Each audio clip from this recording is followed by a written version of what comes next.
उत्तर प्रदेश में कोरोना के आंकड़े तो कम होते नजर आ रहे हैं, लेकिन अब ब्लैक, व्हाइट और येलो फंगस ने परेशानी खड़ी कर दी है।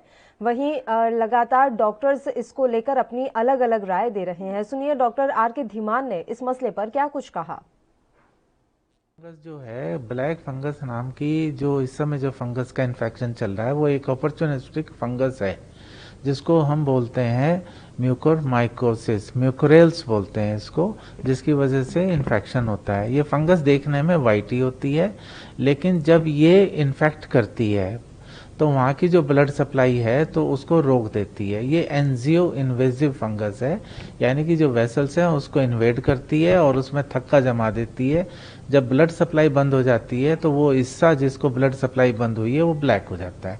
इसलिए लोग बागों ने इसको ब्लैक फंगस कहना शुरू कर दिया। फंगस तो वाइट ही है, और इसलिए जो हम लोग कहते हैं कि येलो फंगस है, ब्लैक फंगस है, व्हाइट फंगस है, इस समय इशू जो है म्यूकोरमाइकोसिस का है, म्यूकोरेल्स का है। अब इससे बचा कैसे जा सकता है? म्यूकर कहाँ पे मिलता है? म्यूकर वहीं पे मिलता है जहाँ सड़ी गली चीज़ें होती हैं, जहाँ से कि सब्जियां गल रही हैं, पड़ी हैं, या फ्रूट्स पड़े हैं, या लकड़ी है जो वो गल रही है, पत्ते हैं जो गल रहे हैं, तो वहाँ पर होता है। तो जितनी गंदगी है एक तो ये साफ़ होनी चाहिए, और दूसरा जो है मास्क लगाना चाहिए, ये भी बहुत इंपॉर्टेंट चीज़ है। ये एनवायरनमेंट में होती है, लेकिन इन्फेक्शन हमें और आपको नहीं होता है, क्योंकि हमारी इम्यूनिटी बिल्कुल बढ़िया इम्यूनिटी है। जिन लोगों की इम्यूनिटी कम होती है इन्फेक्शन उन्हीं को करती है। कौन से लोग हैं जिनको इम्यूनिटी कम होती है?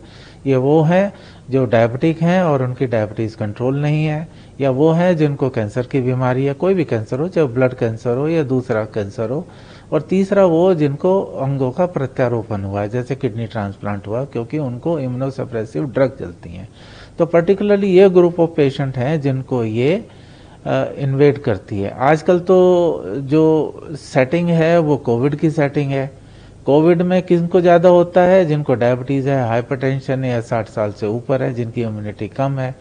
जब ये डायबिटीज़ वाले पेशेंट एडमिट होते हैं तो इनको मान लो एडमिट होते हैं, ऑक्सीजन की ज़रूरत पड़ती है, तो उनके साथ में स्टेरॉइड की शोध करना है कि ये फंगस को कैसे हम प्रिवेंट कर सकते हैं और कैसे ट्रीट कर सकते हैं।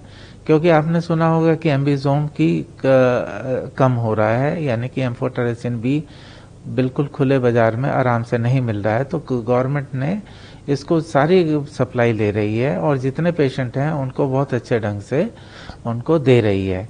एम्फोटेरेसिन की बी के अलावा और कौन सी है, जैसे इसाबुकोनाजोल है या पोसाकोनाजोल है, उनको खरीदा जा रहा है, तो उनको भी दिया जाएगा। तो हमारा कहने का मतलब है कि ये जो कमेटी बनी है उसका यही देखना है प्रिवेंशन और ट्रीटमेंट जो है कितने अच्छे ढंग से किया जा सके, और जो पेशेंट्स यहाँ पर आ रहे हैं उसका एक सेंटर बना है, मतलब एक लिस्ट लाइन, मतलब उनकी प्रदेश स्तर पे हमें मालूम है कि कितने पेशेंट हैं और कितनों को दवाइयाँ देनी है, और सुचारू रूप से उनको दवाई की सप्लाई हो रही है। देश दुनिया की खबरों के लिए ANB न्यूज को सब्सक्राइब करें और बेल आइकन दबाएं।